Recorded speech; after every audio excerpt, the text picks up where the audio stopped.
I'm Jennifer Angel, these are your stars, Virgo. Now, love, money, career, all highlighted this month.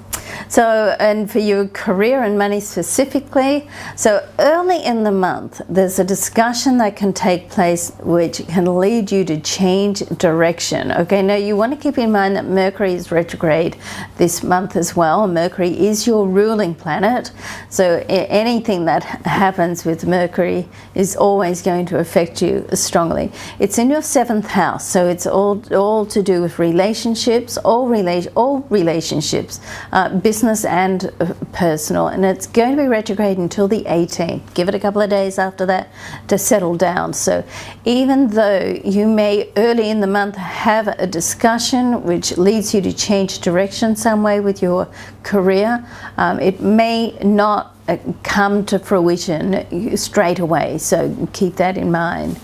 But it will come, you know, if it doesn't click in straight away, then it'll certainly come in towards the end of the month. So after the 12th, Mars, which is a planet of action and assertiveness, we're going to be in your 8th house. So this is like a second money house. It's also official business, and you want to be careful that you don't make any rash decisions while Mars is in that area. So think things through. I mean, you're not always in control of what happens when it's to do with the 8th house.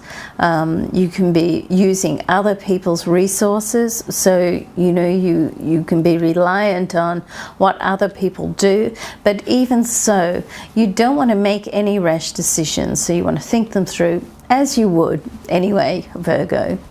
All right, but seems to be some movement going on in your career, so that's all a good thing that's coming up for you.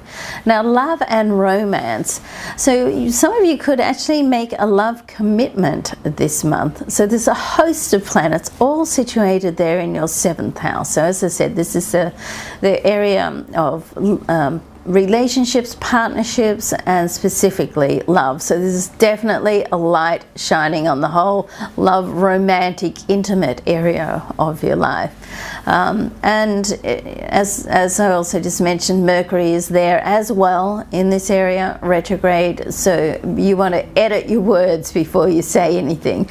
Make sure that there's no misunderstandings, and if you want to really make sure that things are come across the way of being received, the way you put them across, then it's always a good idea to follow up discussions in writing, so that way, you know, it minimizes the confusion. Now, my angel advice for you for March is keep your emotions out of business. Try and see business through logical eyes, not your emotional side, okay? I'm Jennifer Angel. Thanks for watching. Have a great month.